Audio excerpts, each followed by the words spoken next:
Today we're going to make classic ginger snaps. Why? Well, it's Christmas. Well, almost. And that's one of my favorite Christmas cookies. So, I've already made a batch, and I'm going to show you what they look like. Voila! So they're flat, and they're cracked on the front, and not burnt on the back. And even though they're crisp, they're still a little chewy. Just the way I like them. So, we're going to make another batch. Here we go. The nice thing about these cookies, like most cookies that I make anyway, you can make the batter up in one bowl. And we're going to start with a half a cup of sugar. Sorry, a half a cup of room temperature butter. Butter, a half a cup, about that much. It goes into the bowl. Now, if you're like me and you don't measure, let's put a little bit more in there, just to make sure it's a half a cup. Good.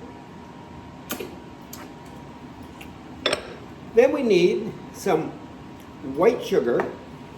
We're going to use 3/4 of a cup of white sugar.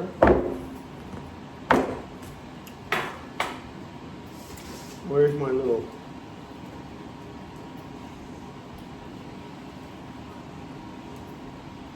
Three-quarters of a cup of white sugar. And 1/4 of a cup of brown sugar.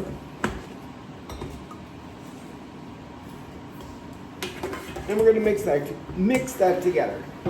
So once I've got it mixed, I'll show you what it looks like. So there you go. I've mixed the batter up. And it's well mixed.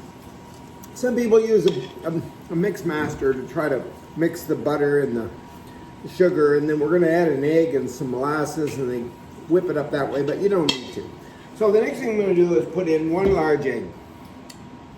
And then I'm going to put in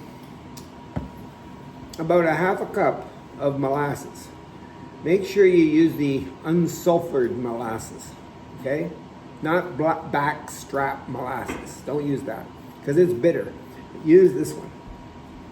So unsulfured molasses, about a half a cup with the egg. In with the butter and the sugar, mix it up, and I'll show you what that looks like. And this is what that looks like. A lot creamier looking, right? Yep, with the egg and the molasses in there. And now we're gonna add 2 teaspoons of baking soda, not baking powder. 2 teaspoons of baking soda and a half a teaspoon of salt in with that, okay? And that didn't take long. I just mixed it well in with the batter there. The secret there is that the baking soda will push the molecules in the batter apart when it's baking and make it thin. So the cookie's going to be a thin cookie, okay? And it'll also take the moisture out of it, and so it'll crack a little bit. And you want it to look like that. So that's that. Now we're gonna add a teaspoon or so of cinnamon. Where's the cinnamon? This one, cinnamon, a teaspoon or so. And about a teaspoon or so of ginger, maybe a little bit more. And half a teaspoon of cloves, not as much of the cloves. Okay? And that's going in there too, so I'll show you what that looks like. And again, that didn't take long to mix in. Just don't overdo it with the cloves. They're very strong. And if you don't have the powdered ginger, you could use some fresh ginger and grate it and put it in there. And the cinnamon, okay?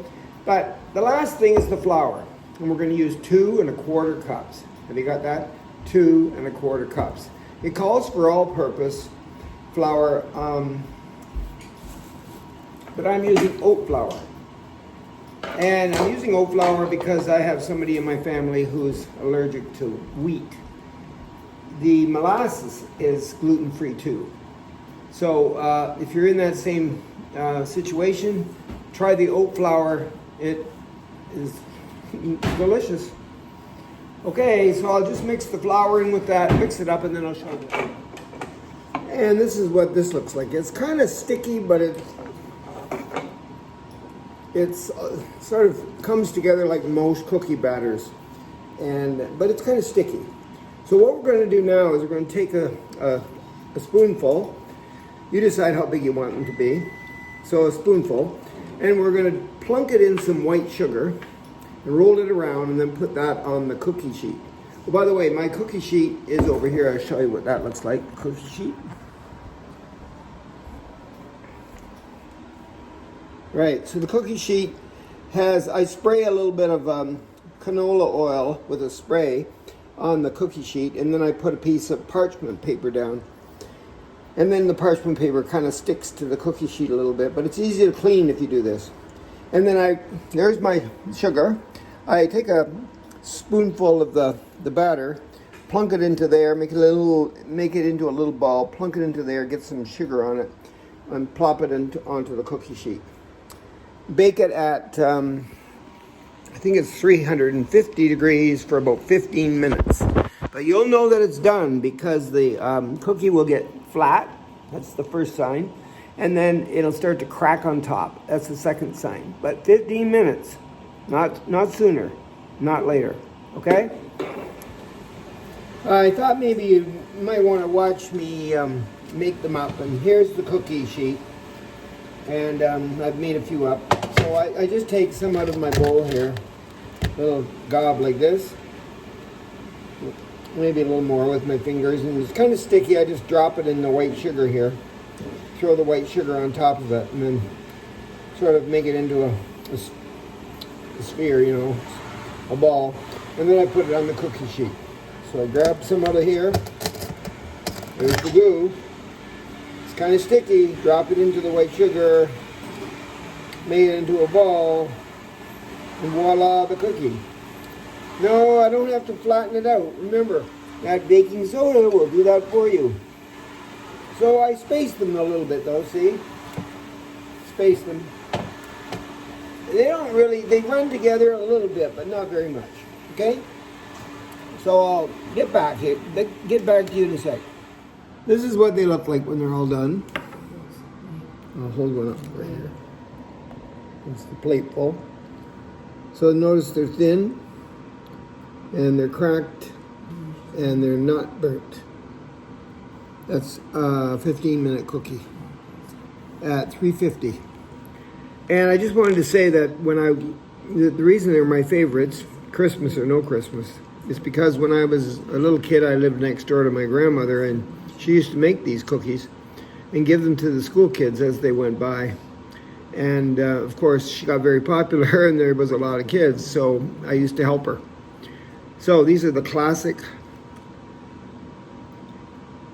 what are they? Ginger snaps. Oh yeah, I'm getting a little bit old here. Okay, good luck. Have fun.